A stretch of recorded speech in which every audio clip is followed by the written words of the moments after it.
انسان کی زندگی میں کچھ چیزیں ایسی ہوتی ہیں جن کے بغیر زندگی گزر نہیں سکتی۔ اتنی دیر تک جتنی دیر تک وہ چیز اس کے پاس موجود ہوتی ہے اسے نہ اس بات کا ادراک ہوتا ہے نہ احساس ہوتا ہے، لیکن جب وہ چیز اس کے پاس سے رخصت ہو جاتی ہے، اس کے پاس کسی وجہ سے خدا نہ خواستہ وہ چیز موجود اور محفوظ نہیں رہتی، پھر اسے احساس ہوتا ہے کہ ایک بہت بڑی نعمت تھی میرے پاس، وہ مجھ سے چلی گئی۔ ہماری زندگی کے اندر بہت ساری ایسی چیزیں ہیں کہ اگر وہ ہم سے رخصت ہو جائیں، خدا نہ کرے، تو پھر ہمیں بڑی شدت سے احساس ہوگا کہ یہ نعمت کتنی بڑی ہے۔ آپ قوس و قزح کے رنگ دیکھتے ہیں، دھوپ اور چھاؤں میں لوگوں کے چہروں کو ملاحظہ کرتے ہیں، آپ اپنے بچوں کو محبت کی نظر سے دیکھ کر دل کو ٹھنڈا کرتے ہیں، آپ اپنے ماں باپ کو محبت کی نظر سے دیکھ کر کامل حج کا ثواب حاصل کرتے ہیں، قرآن مجید کی زیارت کر کے آپ اپنے دل میں بہت سارا سرور محسوس کرتے ہیں، لیکن یہ ساری نعمتیں اتنی دیر تک آپ کے پاس ہیں جب تک آپ کے پاس آنکھ کی نعمت موجود ہے۔ اگر یہ رخصت ہو جاتی ہے نا، اگرچہ اتنی ساری نعمتوں میں یہ ایک نعمت ہے، لیکن آپ آنکھ نہیں ہے تو آپ کو تو اپنوں کا احساس بھی نہیں، آپ تو اپنوں کے چہرے بھی دیکھ نہیں پائے۔ کوئی بھی نعمت جو آپ کے پاس ہے، آپ کبھی محسوس کریں کہ اگر اس نعمت کا وجود ہمارے پاس نہ ہوتا تو ہماری کیفیت کیا ہوتی۔ یہ سانس ہے، ہم دو دفعہ سانس کا استعمال کرتے ہیں، ایک دفعہ اندر جاتی ہے اور ایک دفعہ باہر آتی ہے۔ اگر اندر نہ جائے تو بھی مسئلہ ہے، چلی گئی ہے لوٹ کر باہر نہ آئے تو بھی بہت بڑی مشکل ہے۔ تو اس کا اندر اور باہر جانا یہ زندگی کا احساس ہے۔ اگر کبھی سانس اکھڑنے لگے اور آپ کے سینے میں آپ کی سانس اٹکنے لگے تو ایک بہت بڑی تشویش ہے، ایک بہت بڑی آکسیجن ہے، پوری طرح سے انسان کو قید کر دیا جاتا ہے، اور وہ کہتا ہے کہ میرا تو سارا وجود سلامت ہے، ہاتھ کام کر رہے ہیں، پیر کام کر رہے ہیں، آنکھیں کام کر رہی ہیں، زبان کام کر رہی ہے، سب کچھ ٹھیک ہے، صرف سانس اکھڑ گئی ہے۔ تو انسان محسوس کرتا ہے کہ یہ ساری چیزیں سلامت ہونے کے باوجود میرے کسی کام کی نہیں۔ آپ کے پاس جتنی بھی نعمتیں ہیں ان کو اگر آپ شمار کریں تو کبھی آپ کہیں گے کہ ساری نعمتوں میں آنکھ زیادہ ضروری ہے، کبھی کہیں گے کان زیادہ ضروری ہے، کبھی کہیں گے زبان زیادہ ضروری ہے، کبھی کہیں گے دل زیادہ ضروری ہے، کبھی کہیں گے روح زیادہ ضروری ہے، لیکن میں آپ سے عرض کروں ان ساری چیزوں کے بغیر گزارا ہو سکتا ہے، رسول کائنات کی غلامی کے بغیر گزارا نہیں ہوتا۔ کیوں؟ اس لیے کہ اگر حضور کی شفقت نہ ہو، نبی پاک علیہ السلام کی رحمت نہ ہو، وہ ابن القیم نے ایک جگہ پہ کہا تھا کہ یہ حضور نے ہمیں انسان بنایا ہے، یہ نبی پاک علیہ السلام نے انسانیت کے اسباق پڑھائے ہیں، اخلاقی رویے کیا ہوتے ہیں حضور نے بتلائے ہیں، اگر حضور کا کرم نہ ہوتا تو انسان ایک دوسرے کو کاٹ کے کھاتا۔ یہ حضور نے بتلایا ہے کہ تم نے کس طرح زندگی کو گزارنا ہے۔ محبوب کریم علیہ السلام کا وجود نور ایک ایسی چیز ہے کہ اگر وہ کائنات سے معاذ اللہ سائڈ پہ کر دیا جائے تو اس کائنات کا قائم رہنا کسی صورت بھی ممکن ہے ہی نہیں۔ اسی لیے تو اقبال نے کہا تھا کہ ہو نہ یہ پھول تو بلبل کا ترنم بھی نہ ہو، چمن دہر میں کلیوں کا تبسم بھی نہ ہو نہ یہ ساقی تو پھر میں بھی نہ ہو، خم بھی نہ ہو، اور بزم توحید بھی دنیا میں نہ ہو، تم بھی نہ ہو۔ وہ بڑی بات کہہ گئے ہیں، میں نے بھی اس کو کوئی نہیں کھولنا، کہتے ہیں بزم توحید بھی دنیا میں نہ ہو، تم بھی نہ ہو، خیمہ افلاق کا استادہ اسی نام سے ہے، اور نبض ہستی تپش آمادہ اسی نام سے ہے۔ تو اقبال پھر ہمیں کرنا کیا ہے؟ کہنے لگے کرنا آپ کو یہ ہے کہ قوت عشق سے ہر پست کو بالا کر دے اور دہر میں اسم محمد سے اجالا کر دے، یہ کرنے کا کام ہے۔ اس رستے پہ آپ چل پڑیں میرے بھائی۔ پہلی امتوں کے آپ تذکرے پڑھ لیں، کتابوں میں موجود ہیں، سورہ آراف کو دیکھ لیں، اس میں بہت ساری چیزوں کا تذکرہ کر دیا گیا ہے، اور بھی قرآن مجید کی بے شمار صورتیں ہیں، آپ ان کو دیکھ لیں، اس پر غور کر لیں۔ جب قومیں نہیں مانتی تھی، انکار کرتی تھیں، تو اللہ تبارک و تعالیٰ انہیں تباہ کر دیتا تھا۔ بات نہیں مانی، ختم ہو گئی۔ ایک مقصد ہے نا جس کے لیے کسی چیز کو بنایا گیا ہے، تو مقصد تخلیق انسانیت کیا ہے کہ وما خلقت الجن والانس الا لیعبدون، جنوں اور انسانوں کو اللہ نے اپنی عبادت کے لیے پیدا کیا، اور ان کو جب عبادت کی دعوت دی گئی، جب انہیں پیغام دیا گیا اللہ تعالیٰ کی توحید کا، انہوں نے نہیں مانا، تو جس مقصد کے لیے بنایا تھا جب اس طرف ہی نہیں آئے۔ یہ پنکھا لگایا جاتا نا ہوا کے لیے، تو اگر پنکھا ہوا نہ دے تو اس کا کوئی چھت پہ کام ہے؟ اس کو اتار کے تو آپ سکریب والے کے پاس بھیج دیں گے، بھئی ختم ہو گئی بات۔ تو مقصد جو تھا نا اللہ کی عبادت تھی، تو جب قومیں اللہ کی عبادت کی طرف نہیں آئیں تو اللہ نے انہیں تباہ کر دیا اور صفحہ ہستی سے مٹا دیا۔ اللہ تعالیٰ کے پیارے محبوب علیہ السلام نے کفار مکہ کو، قریش کو، عالم عرب کو، عالم انسانیت کو دعوت دی، وداعیا الی اللہ باذنہ وسراجا منیرا۔ اس منصب پر فائز ہو کر حضور نے دعوت دی۔ جب انہوں نے دعوت کا انکار کیا، حضور نے انہیں عذاب سے ڈرایا، اللہ کے عذاب سے، چونکہ حضور نذیر ہیں۔ انہوں نے یہ کہا کہ اگر آپ کہتے ہیں نا کہ ہم پر عذاب آئے گا تو پھر آپ وہ عذاب لے آئیں، ہم پہ آئے۔ جب کوئی آدمی منہ سے تباہی مانگے، جب کوئی شخص اپنے منہ سے یہ کہے کہ کر لیں جو ہوتا ہے معاذ اللہ، تو اگر تو سامنے والا کمزور ہو تو شاید وہ کچھ نہ کر سکے، لیکن یاد رکھنا کئی دفعہ کمزور ہوتا ہے تو کچھ نہیں کرتا، تو کئی دفعہ مہربان بڑا ہوتا ہے، رحمان اور رحیم کئی دفعہ کرم نوازی کرتا ہے۔ جب انہوں نے کہا نا کہ لائیں وہ عذاب ہے محبوب جس کا آپ وعدہ کرتے ہیں، تو اللہ نے کیا فرمایا؟ فرمایا وما کان اللہ لیعذبہم وانت فیہم۔ محبوب رب کی یہ شان ہی نہیں کہ انہیں عذاب دے، کیوں؟ اس لیے کہ آپ ان کے درمیان موجود ہیں۔ اے محبوب علیہ السلام، اللہ کی یہ شان نہیں کہ انہیں عذاب دے اس حال میں کہ آپ ان کے درمیان موجود ہیں۔ آپ میری بات کو سمجھیں گے، غور کریں گے کہ کافروں کے درمیان اگر حضور موجود ہوں تو عذاب نہیں آتا، تو قیامت میں جب حضور مومنوں کے بیچ موجود ہوں گے، مجھے کہہ لینے دو نا کہ اساں جے ہاں گناہیاں دا جدوں اعمال نامہ پھرول ہوئے، پھر ذرے ذرے نے سامنے آ جانا ہے، جو جو منہ تھی بولیا بول ہوئے، اساں بھی کول حضور دے بیٹھ رہنا ہے، لکھ عمل ترکڑی تول ہوئے، او دے کولوں بھی رب نے حساب لینا ہے جیڑا بیٹھا ہی محمد دے کول ہو صلی اللہ تعالی علیہ وسلم، او دے کولوں بھی رب نے حساب لینا ہے جیڑا بیٹھا ہی محمد دے کول ہوئے، جس کو کہتے ہیں قیامت حشر، جس کا نام ہے، جس کو کہتے ہیں قیامت حشر، جس کا نام ہے۔ تیرے دیوانوں کے لیے وہ دن تو جشن عام ہے، زیارت ہوگی نا حضور کی، تیرے دیوانوں کے لیے وہ دن تو جشن۔ اور ایک شاعر نے اور بات کھول دی، کہنے لگا ہر نظر کانپ اٹھے گی محشر کے دن، خوف سے ہر کلیجہ دہل جائے گا۔ اچھا جی پھر کیا ہوگا؟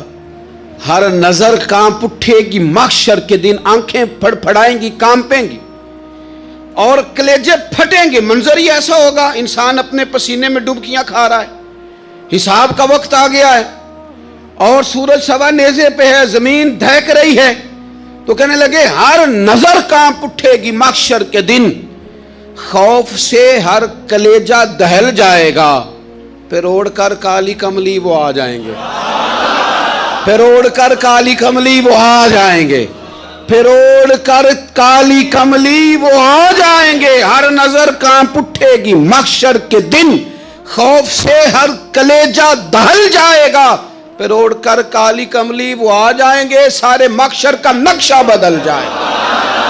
میرے عزیز، حضور کے بغیر گزارا، نبی کریم کے بغیر کوئی چارہ، ہمارا کوئی سہارا ہی نہیں حضور کے بغیر، ہم کدھر جائیں سوائے محبوب کے۔ اس لیے نا صحابہ اس بات پر مطلع ہو گئے تھے، وہ نا بڑی بڑی دھیمی دھیمی باتیں پوچھتے رہتے تھے، اطلاع مل گئی تھی نا کہ اصل کرنا کیا ہے، تو جو رازدار لوگ ہوتے ہیں نا وہ پھر دھیمے دھیمے راز کی باتیں کرتے ہیں، حضرت انس بن مالک حضور کے خادم تھے، اماں نے دے دیا تھا حضور کی بارگاہ میں، کہتے ہیں میں 10 سال مدینے میں حضور کی نوکری کرتا رہا، تو قریب سے دیکھا تھا نا سارا کچھ، بہت ساری احادیث ان سے مروی ہیں، بڑی چیزوں کو دیکھا تھا، تو ہم سیانے ہو گئے، باتیں سمجھ گئے، قریب رہنے والے لوگ تو قربان پچھانن والے ہیں، تو گل جان گئے گل کھول دے نہیں، تو قریب پہنچ گئے تھے نا، تو سمجھ آ گئی تھی بات کی۔ تو ترمذی میں موجود ہے، ایک دن حضور سے پوچھتے ہیں یا رسول اللہ قیامت والے دن آپ کو کہاں تلاش کروں؟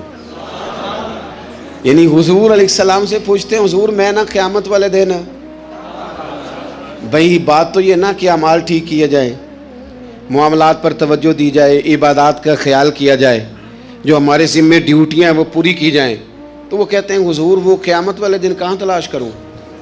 تو حضور نے بھی نہیں فرمایا کہ تو اعمال ٹھیک کر، مجھے ڈھونڈنے کی کیا ضرورت ہے، کہاں ڈھونڈوں؟ تو حضور فرمانے لگے مسکرا کے فرمانے لگے، چونکہ قربان پچھانن والے ہیں، تو اے گل جان گئے گل کھول دے نہیں۔ حضور علیہ السلام سے کہا یا رسول اللہ میں نہ قیامت والے دن کہاں تلاش کروں؟ تو حضور فرمانے لگے حوض کوثر پہ۔ یا رسول اللہ وہاں کیا ہوگا؟ تو فرمایا امت پیاسی آئے گی تو میں جام بھر بھر کے پلاؤں گا، میں جام بھر بھر کے پلاؤں گا، ایسا کی تیری خیر تیرے میں کدے کی خیر، ایسی پلا کہ جس کا نشہ عمر بھر رہے۔ اور ایک نے کہا تھا کہ طیبہ سے منگائی جاتی ہے، سینوں میں رچائی جاتی ہے، توحید کی میں پیالوں سے نہیں نظروں سے پلائی جاتی ہے۔ حضور صلی اللہ علیہ وسلم نے فرمایا حوض کوثر پہ بھی جام پلائیں گے؟ سیانے بڑے تھے حضرت انس اور بھلا ہمارا کر رہے تھے، یہ حضور سے پوچھ کے نا تو ہمیں ایڈریس بتا رہے ہیں، کیونکہ حدیث روایت کر دی نا تو ہمیں ایڈریس سمجھا دیے، پتے بتا دیے کہاں پہنچنا ہے، ساری جگہ سمجھا دی۔ چلیں جدید دور آ گیا ہے، انہوں نے لوکیشن بتا دی، کہاں کر کے نا کس جگہ جا کے سٹاپ کرنا ہے کام۔ یا رسول اللہ وہاں ملاقات نہ ہوئی تو حضور نے فرمایا پھر پل صراط پہ آنا۔ یا رسول اللہ وہاں کیا ہوگا؟ فرمایا امت گزر رہی ہوگی اور میں دعائیں مانگ رہا ہوں گا، رب سلم امتی رب سلم امتی، یا اللہ میری امت کو سلامتی سے گزار دے، تو وہاں آ جانا، میں دعائیں وہاں مل جاؤں گا، قربان جائیں۔ فاضل بریلوی بول پڑے، کہنے لگے خدا کی رضا چاہتے ہیں دو عالم، خدا چاہتا ہے رضائے محمد، اجابت کا جوڑا عنایت کا سہرا، دلہن بن کے نکلی دعائے محمد، اجابت نے جھک کر گلے سے لگایا بڑی ناز سے جب دعائے محمد، رضا اب پل سے وجد کرتے گزریے کہ ہے رب سلم دعائے محمد صلی اللہ علیہ وسلم۔ تو عرض کی یا رسول اللہ وہاں ملاقات نہ ہوئی تو؟ میں نے کہا وہ ہمیں لوکیشن سمجھا رہے تھے، انہیں تو پتا تھا پہلے ہی، ایک قربان پچھانن والے ہیں، تو ایک گل جان گئے گل کھول دے نہیں، تو وہاں نہ ملاقات ہوئی تو حضور نے فرمایا پھر میزان عمل پہ آنا۔ یا رسول اللہ وہاں کیا ہوگا؟ فرمایا امت کے عمل تول رہے ہوں گے اور میں ان کے لیے دعائیں کر رہا ہوں گا۔ میں نہیں جا سکا کبھی بچوں کے ساتھ پیپر دلوانے، استاد کو اجازت نہیں دیتے، کہتے ایک ایگزامینر اور آئے گا کوئی، جس نے پڑھایا ہو اسے اجازت نہیں کہ تو جا۔ ابا جی کو اجازت نہیں ہوتی کہ وہ ایگزامینیشن ہال میں جائے، وہاں تو کوئی اور لوگ آتے ہیں۔ یہ بھی عجیب سبق ہے نا کائنات کا کہ سارے تعلیم و تربیت کے اسباق بھی حضور پڑھائیں، رنگ بھی سارا حضور ہی بتائیں، اور قبر کے سوالات بھی سارے ہمیں حضور بتا دیں، اور جب پیپر ہونے لگے تو سرانے بھی کھڑے ہو جائیں، تو پھر کہہ لینا ایک دفعہ پھر کہ وہ دے کولوں کی رب نے حساب لینا، جیڑا بیٹھا ہی محمد دے کولوں، وہ دے کولوں کی رب نے حساب لینا۔ میرے عزیز ہمارا گزارا نہیں حضور کے بغیر۔ لوگ اصل میں نا ہمارا مسئلہ نہیں سمجھتے، ہمارا مسئلہ کچھ اور ہے۔ لوگ ہمیں نا بلا وجہ پریشان کرتے ہیں، کبھی جھنڈے سے، کبھی ڈنڈے سے، کبھی جھنڈی سے، کبھی کسی شے سے، کبھی کسی شے سے، کبھی کہتے ہیں وہ نعت اونچی پڑھ لی، کبھی کہتے ہیں سلام اونچا پڑھ لیا، کبھی کہتے ہیں وہ جھنڈیاں لگا دیں۔ میں نے کہا آپ کی بات بھی ٹھیک ہے پر ہمارا مسئلہ تو سمجھو نا، ہمارا گزارا نہیں نا بھائی۔ جو کسے دا عاشق ہووے او گل اسے دی، 100 مکر بہانے کر کے میں پوچھے میاں صاحب نو مزار تے جا کے کہ مکر کرنے ٹھیک نے؟ تساں آکھیا نا مکر کردا ہے تے حضور ٹھیک نے؟ تے مینوں لگدا ہے کہ پولا جان دے سے پے کہ سونا راضی کرنا ہوئے تے موڑ ٹھیک نے۔ حضور نے ایک دن کہا تھا، حضرت ابو سعید خدری نے کہا یا رسول اللہ، آپ قرآن پاک کی تلاوت کر رہے تھے، قرآن پاک بڑا سونا پڑھتے تھے نا، تو نبی کریم نے سن لیا، اب کیا کریں، دلیل دیں گے تو بات مضبوط ہو جائے گی۔ حضور نے سن لیا تو بعد میں فرمایا ابو سعید تو بڑا سونا قرآن پڑھتا ہے، رب کے علاوہ کسی کو دکھا کے عبادت کرنی جائز ہے؟ حضرت ابو سعید خدری کہنے لگے سن رہے ہیں، مجھے پتہ نہیں تھا آپ سن رہے ہیں، ورنہ میں نے تو اور بنا بنا کے پڑھنا تھا۔ اب تو مان جاؤ نا، جو کسے دا عاشق ہوئے گل اسے دی کرد ہے، 100 مکر بہانے کر کے، 100 مکر بہانے کر کے او دے ہی مرنے مرد ہے۔ میرے عزیز ہماری مجبوری ہے، لوگ اس بات کو سمجھتے نہیں، ہماری مجبوری ہے، حضور کا میلاد ضروری ہے، لوگ سمجھتے نہیں بات کو، اس لیے بلا وجہ رٹا ڈال کے بیٹھتے ہیں۔ بھئی ہم نے تو کوئی رٹا ڈالنا نہیں، نہ سیاست کا، نہ دولت کا، نہ اقتدار کا، نہ کسی اور چیز کا۔ سیاست دے جھگڑے اساں چھوڑ دیتے، اتنے محبت دا جھگڑا ہے، یہ چھڑا کوئی نہیں سکتا۔ تو میرے عزیز ہمارا حضور کے بغیر گزارا، اور نبی پاک علیہ السلام کے بارے میں رب فرماتا ہے وَلَسَوْفَ يُعْطِيكَ رَبُّكَ فَتَرْضَىٰ، محبوب میں آپ کو اتنا دوں گا کہ آپ اپنے رب سے راضی ہو جائیں گے۔ کیا کروں میں اب، یہ آیت اتنی شاندار ہے۔ حضرت امام زین العابدین رضی اللہ تعالیٰ عنہ سے کسی بندے نے کہا قرآن پاک میں سب سے زیادہ امید والی آیت کون سی ہے؟ اس کا خیال تھا لا تقنطوا من رحمت اللہ کہیں گے، اللہ کی رحمت سے نا امید نہ ہونا۔ اس نے کہا حضور سب سے امید والی آیت بتائیں، وہ کہتا میرے ذہن میں تھا کہ یہ والی آیت پڑھیں گے۔ تو امام زین العابدین رضی اللہ تعالیٰ عنہ فرمانے لگے سب سے امید والی آیت ہے وَلَسَوْفَ يُعْطِيكَ رَبُّكَ فَتَرْضَىٰ، رب کہتا ہے محبوب اتنا دوں گا کہ آپ اپنے رب سے راضی ہو جائیں گے۔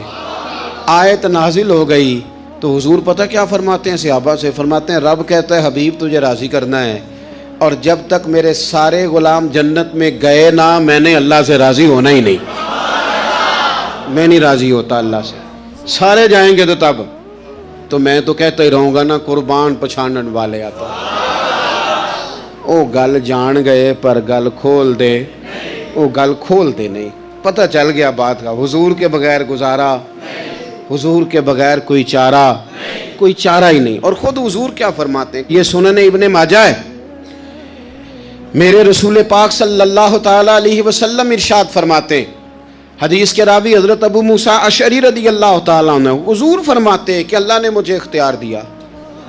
یا رسول اللہ کس بات کا؟ فرمایا رب نے اختیار دیا میں چاہوں تو آدھی امت بغیر حساب کے جنت چلی جائے، اور میں چاہوں تو اللہ سے اختیار لے لوں کہ یا اللہ مجھے شفاعت کا حق دے، میں سفارش کرتا جاؤں اور تو انہیں معافی دیتا جائے، یہ مجھے اختیار دیا اللہ تعالیٰ نے۔ تو حضور کیا فرماتے ہیں؟ فرماتے ہیں وہ آدھی امت والا سودا نہیں میں نے قبول کیا، میں نے نہ شفاعت لی ہے کیونکہ یہ عام تر ہے اور یہ کفایت کرنے والی ہے، یہ عام بھی ہے اور کفایت کرنے والی بھی ہے۔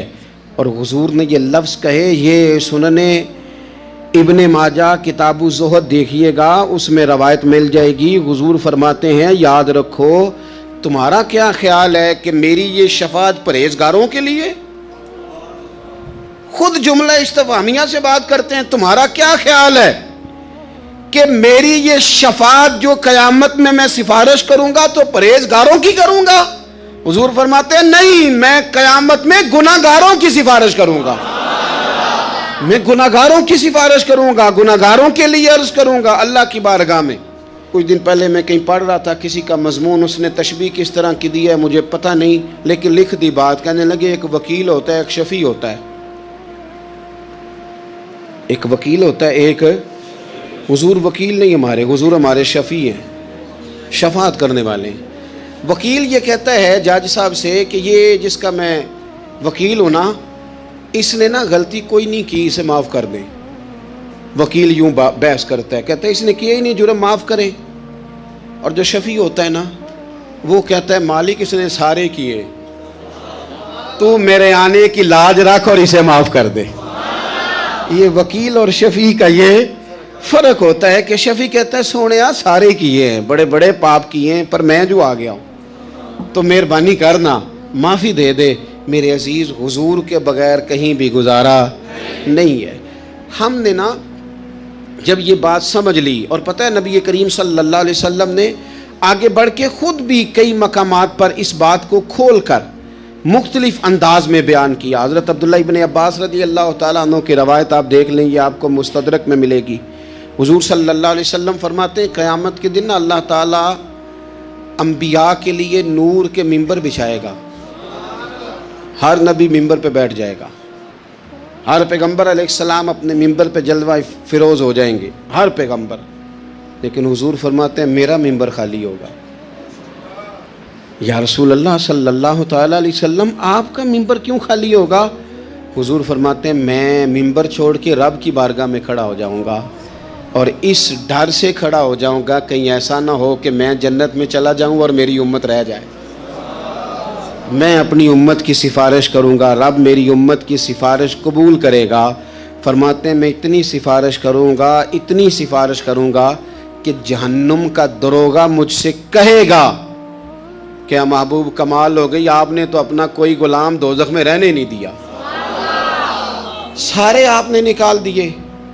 کسی شاعر نے بڑی خوب بات کی تھی، اس نے کہا تھا کہ یاد رکھو قیامت کا جو دن ہے نا، یہ قیامت کا دن دراصل ہمارا وقت ہوگا خاص، جب ہم نبی پاک صلی اللہ علیہ وسلم کی بارگاہ میں جائیں گے تو ہمیں سمجھ آ جائے گی کہ دنیا میں ہم نے کئی دوستیاں لگائی تھیں پر جھوٹی لگا بیٹھے۔